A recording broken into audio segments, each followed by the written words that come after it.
Hello, my name is Silwani Alesho, and in this video, I'm going to show you the behind the scenes of this video. Alright, let's go.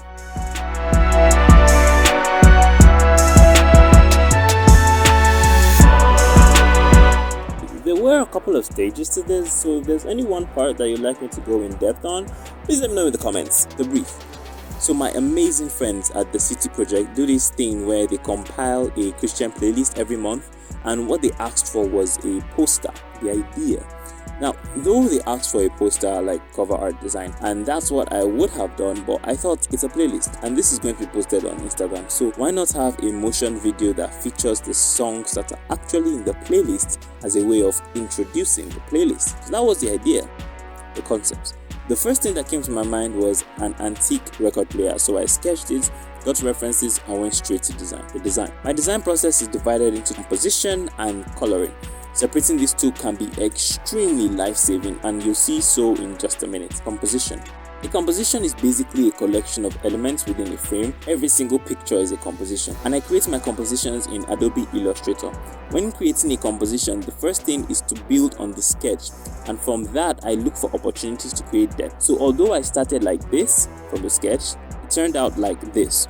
Now, to get here, I used a 3D software called Blender to get the image of how light would act on a 3D antique beats player like this, and using that as a guide, I created the illusion of depth.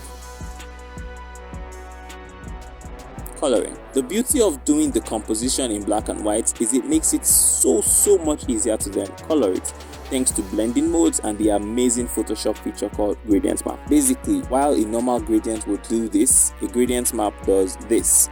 And with the help of blending modes, I could tune it to look exactly the way I wanted, making the disc. Something that was surprisingly harder to color than you think was the disc. I used references to give me a starting point, which I highly recommend you always do, and I recognized these color patterns in real discs, and I tried to emulate that but bringing it into Photoshop, the colors were too much, so I just tried a few blending modes, and I did. It worked, and really that's all I did to add the logo and the text on top of it. Side note pro tip: a lot of the great ideas you have for a project are going to come while you are working on that project, because as you encounter problems, your mind is challenged to solve them, and new ideas always come out of that. So with that done, next up was the stick. Now that was fairly easy. Using the metal gradients presets in Illustrator, I just needed to give it a darker color, so I used the hue saturation layer, set it to colorize, gave it a darker tone, and boom, we're done. Animation. I don't want my animation in Cavalry. My system and After Effects do not do well together, it just becomes unbearably slow, so Cavalry does it for me. I brought the layers into Cavalry in 3 sets of images: the background, the disc, and the stick. I just added a fade into the background, and that was all the animation for the background. And for the disc, I just scaled it up till the hole in the middle was bigger than the canvas itself to give it this nice entrance, and I added a slight rotation to that.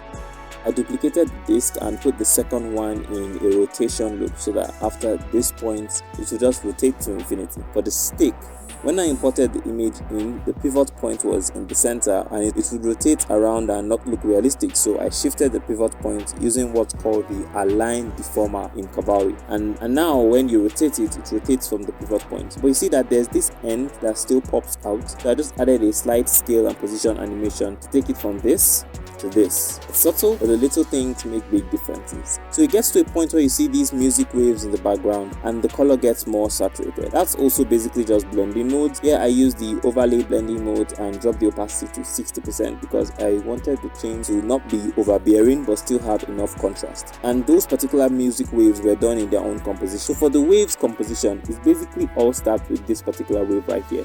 Then I duplicated a version that is blurred out and broke it into dashes to act as a globe.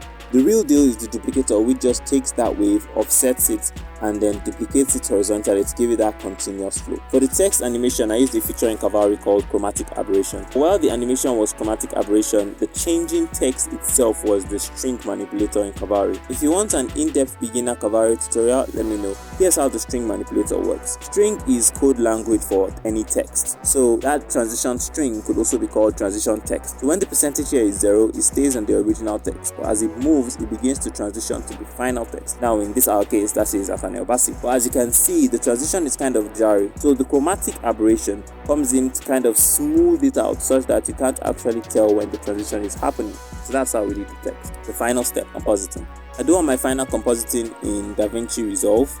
I know it can look daunting to jump from software to software, but each one really has their own strong points, and that's what I use them for. And it has really become a part of my process, and I will recommend it. Actually does open ideas that would have just never been found if I stuck to one software. So in DaVinci Resolve, I added the cover art that was done off screen in Adobe Illustrator, and I put the text and the animation together using the screen blending mode.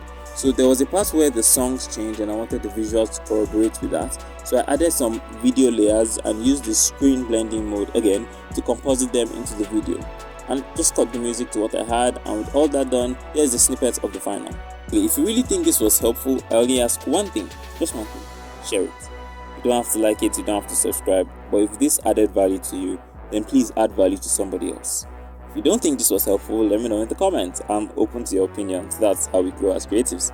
So, till next time, my name is Tilani Alesha, and this is Designer.